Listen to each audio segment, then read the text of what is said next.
Hello and peace. I am going to tell the story about my friend Nick's true paternity. It goes like this, and it also glorifies the magic of cat families, because cat families are real. All right, it goes like this. The kitty. We all know that the kitty's been around for billions and billions of years before we were ever around, because that's the nature of kitties. Now, we used to think, everybody used to think that Nick was the kitty's dad. It's because their mannerisms are so much alike. Like, half the time, or three-quarters of the time, almost 100% of the time, if the kitty and Nick are right next to each other, you can't tell them apart. They're so similar. Now, the kitty is not just any ordinary kitty. He is an extraordinary kitty. And Nick used to say, he's just a kitty. And I'm like, well, he's not just a kitty. If he's just a kitty, then you're just a kitty. And we all know that's not true. So I found out about Nick's paternity when I started sending care packages to my friend Jake, over at New Era Field in Orchard Park, New York over there. And I had to let him know that the kitty was his god cat. At least I thought the kitty was his god cat. But now this is the magic of cat families, where it soon became apparent to me that Jake was not the kitty's godfather. He was actually the kitty's real father.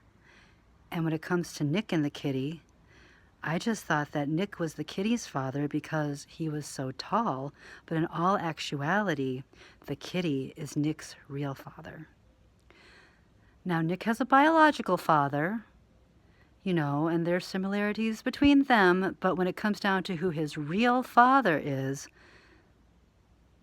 it's the kitty. Now, how did I find out that Jake was the kitty's father and not just his godfather? It came down to the whiskers.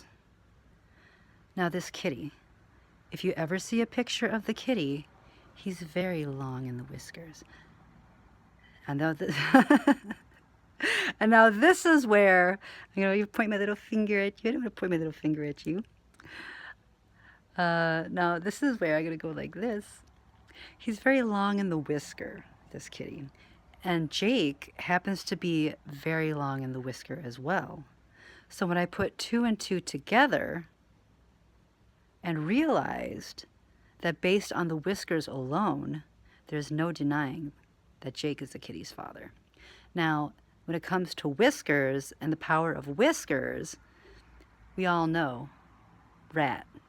R-A-T-T, just like the band. I used to call him Rat Face. I do not want to hurt his feelings because there's a misconception that rats aren't cute.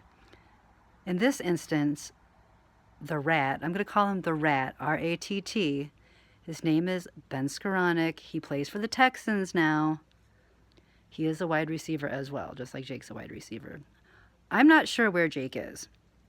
The only thing that I do have complete confidence of is that Jake is the kitty's father, that the kitty unquestionably is Nick's real father, and that the rat with the protruding whiskers has to be the godfather of the cat. Can the cat have more than one godfather? I'd have to ask Jake, since I'm the mama, and I don't know how that worked out, how I became the mama, except for that everybody loves me. And if it goes by the mama is the mama because everybody loves you, then that's why I'm the mama. But it would be okay with me if the kitty was the mascot for the entire NFL, and everyone that wanted to be the kitty's godfather could be the kitty's godfather. I will have to ask Jake about that because he is the kitty's father, and it's a very important decision when you pick godfathers for your godcat, or I don't know. I'm sure that he'll be okay with it. You'll have to ask him. He's more knowledgeable about that stuff than I am. But if you ever see Nick and the kitty, you're going to have to look twice, take a double take, because like you cannot tell the difference between the two of them. So that is my story. That is the way cat families work. Cat families are all about unconditional love and peace. And this year is going to be the best year for the NFL because everybody's got a god cat that they can count on, and that is Easter, aka Bella the Spooky Kitty. I love everyone. Peace.